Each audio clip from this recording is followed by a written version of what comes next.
Hello, lovelies.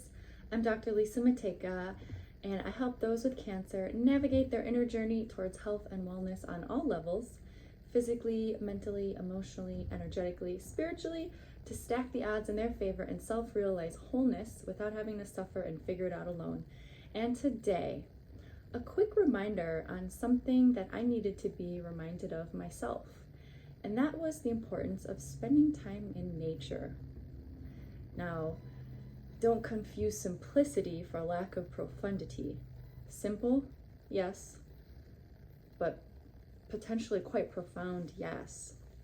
So a little bit about my recent experience. So it had been a while since I connected with nature, and I decided to go to the beach during this past full moon. And wow, I'm like so glad that I did. It really was a way better experience than I had even anticipated. First I got there and set up, and it was like, oh, can't see the moon from here. It must be like on the other side of the sky beyond those houses and trees. So I just got myself set up and decided to just be present and try my internal communication with the planet and the universe. And then all of a sudden, I saw the most majestic moonrise over the ocean. It was like a sunrise, but different. It was big and golden and beautiful, and I wasn't expecting it, and it was really quite the sight.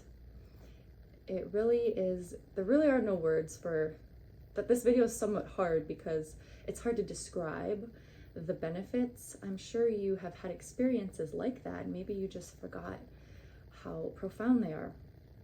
And then I was doing my communicating, meditating and then communicating with the universe internally. You can do it out loud if you want. And then I saw a really beautiful shooting star. Like, I've seen a couple shooting stars in my life, but this one was just different. It just seemed, I don't know, closer, more colorful, bigger. It even had a bit of a sound. So, I don't know, maybe it was something else, but it was definitely not a man-made thing. Anyways, I share this with you because it really is an important reminder. So, being out in nature can be very similar to a meditation. It allows you to transcend the mind and connect with the heart, get the heart and mind alignment, the coherence.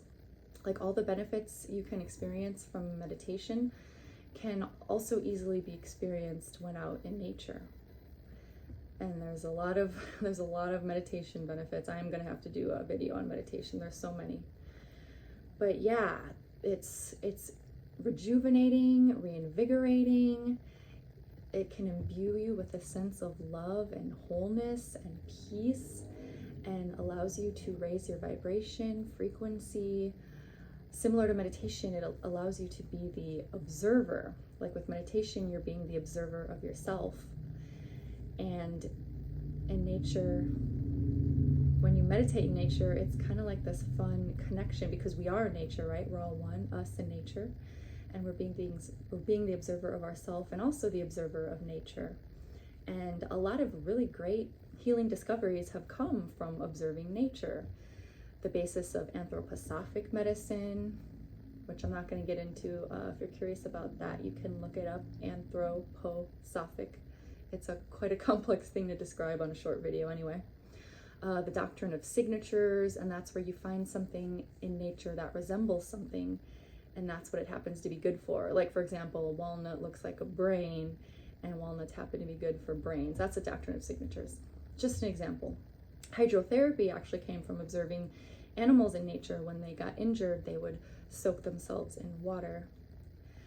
Another thing from animals, when animals get traumatized, like running from a predator, they shake themselves off really vigorously afterwards. This has been documented a bunch. And it is theorized that helps the trauma to not be stored in their bodies. They just do that instinctively. And I think that's a really good lesson for humans, because we do have problems with a lot of stored trauma because we don't have necessarily release mechanisms like that. Anyway, those are just some examples of observations. But as far as examples of insights, it could be anything. That's another great thing. If you are able to, the nature allows presence. It allows, it really draws you into the present moment. And in that way, you can get a lot of answers. What do you need answers to? What is your Cancer trying to show you? What is it trying to teach you? What can you learn from this? What can you get good out of this? I mean, any sort of answers. I'm not saying you're going to find all the answers if you take one trip into nature, but it definitely does foster that sort of thing to happen. It's the right environment. It gets you into the right mental state, similar to meditation. The brain waves can get into an alpha theta state quite easily. All that kind of stuff. There is actually plenty of research on forest bathing, so this isn't just something I'm saying. Forest bathing is, spending time in a forest, and there has been a lot of research on this.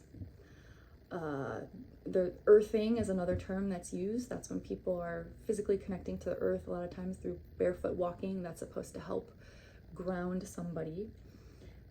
Forest bathing, I have an infographic here from a study. I'll just read it.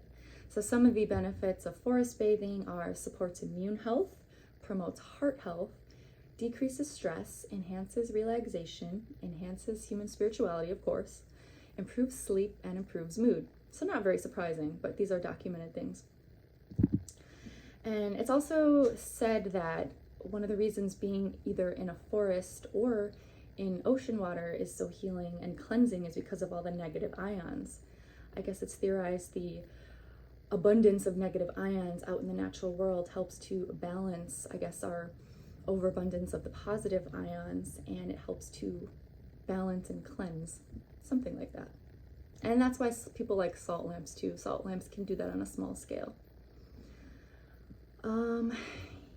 So how does this relate to Cancer? Well, this is good for everybody, of course, but anything that's going to raise our frequency and our vibration, anything that's going to get our heart and our mind aligned and coherent, anything that's going to help us connect to our higher selves, a deeper connection with ourselves, kind of get out of that monkey mind to try to find some answers, some quiet repose, stress management, relaxation, peace, really helps move us towards oneness and unity.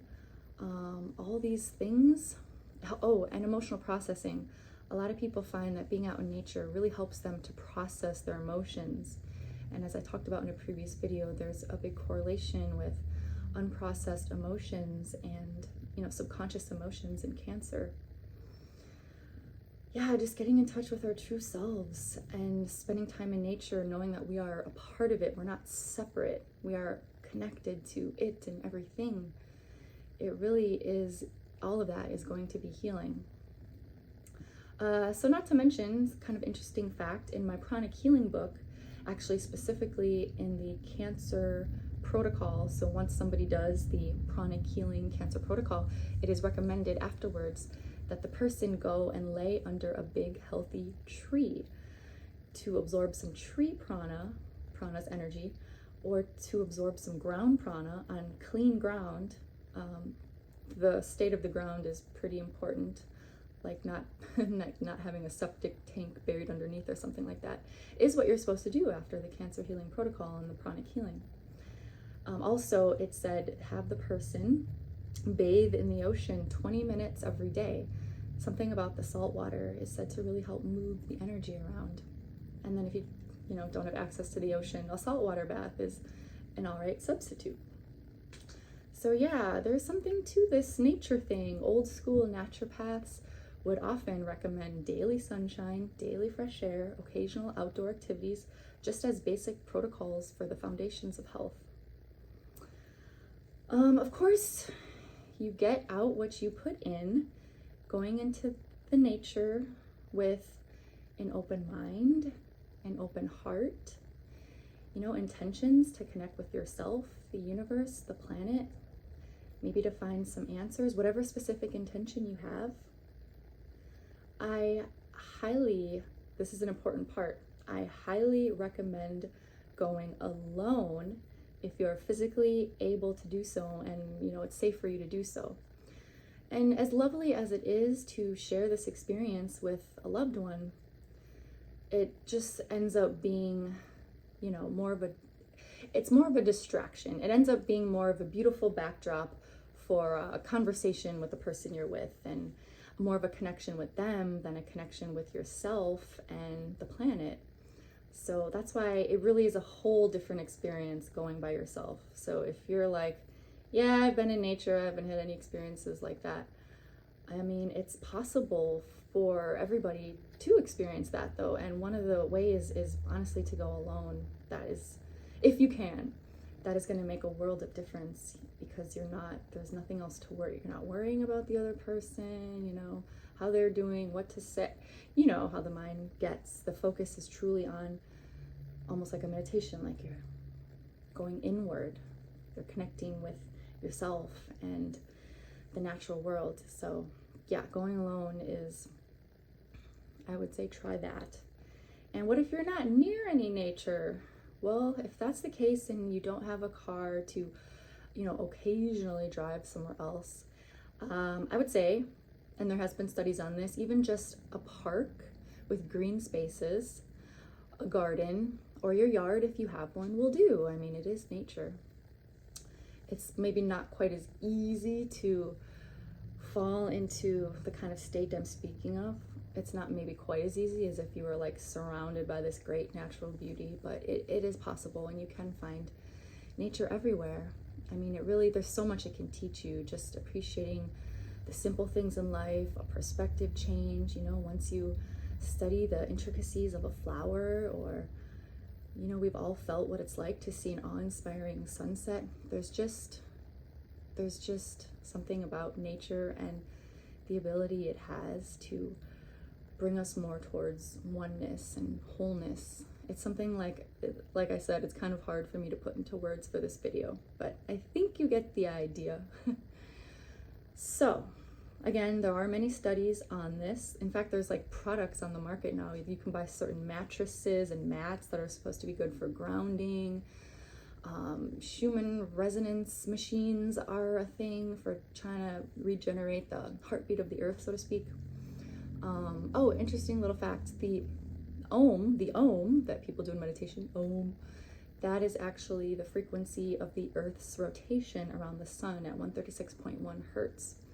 So yeah, there's just, there's connections here with the healing, because the Om is said to be very healing, and it is the Earth's frequency around the sun. So little tidbits there. All right, this was meant to be a relatively quick video. Get out there into some natural spaces. And if you found this video helpful in any way, again, please share, like, subscribe, comment. If you do this and have a great experience, also leave me your comments. Let me know how it went. Again, the goal here is to try to reach as many people as I can with these videos. There will be something in there for something, all these videos are different. There'll be something in there for everybody. So stay tuned next time, and much love.